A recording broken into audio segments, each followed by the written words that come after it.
My name is Jillian Miner, and I am the granddaughter of Bob and Winnie Ewing.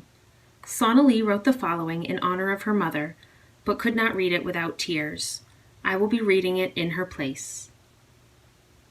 When I think of my mother, the words that come to mind are loving, vibrant, graceful, musical, and intelligent. Aruna Desai loved people, from the smallest child to the oldest adult. People were naturally drawn to her by her vibrancy, quick wit, and genuine affection of others.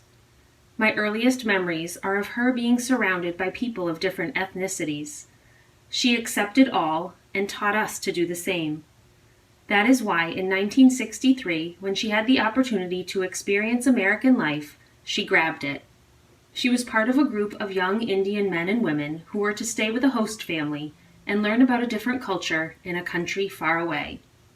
Although her stay with the Ewings was temporary, they were forever in her heart as well as ours. They were not a host family, they are family.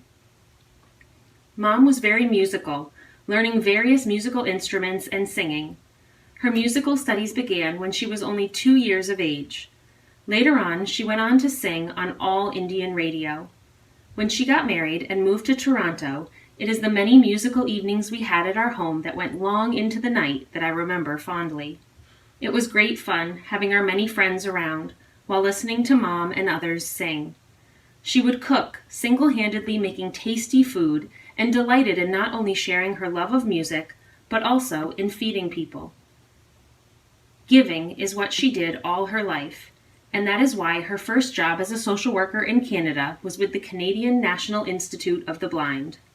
She forged many friendships there, and one lady in particular, Mrs. Erlene Wnu, who was an occupational nurse, was not only like a sister to her, but a second mother to me. Mom later worked for Children's Aid Society and was the head of the department for adoption.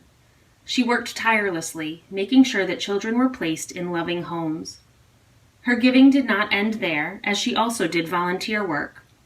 She worked with battered Indian women who could not speak English, guiding them and translating for the police and courts. My mother was a very spiritual person, and the greatest gift she gave me was sowing the seeds of my own spirituality. She would read me children's stories of various sages and saints, and I would sit enthralled at the richness of our religion. Having this spirituality is something I have leaned on during this terrible time of losing Mom, and at other times when I had to face various trials. The thing that I admire most about my mother is despite suffering so terribly for 38 years and having more than 20 surgeries, she never complained. While visiting Shanti Niketan, I knew how much pain she was in, but she would be sitting in the clubhouse, surrounded by people all smiles, cracking jokes, and just enjoying those around her. Mom, I miss you more than anyone will ever know, but I am happy that you are no longer in pain and that you are with God. I love you so much.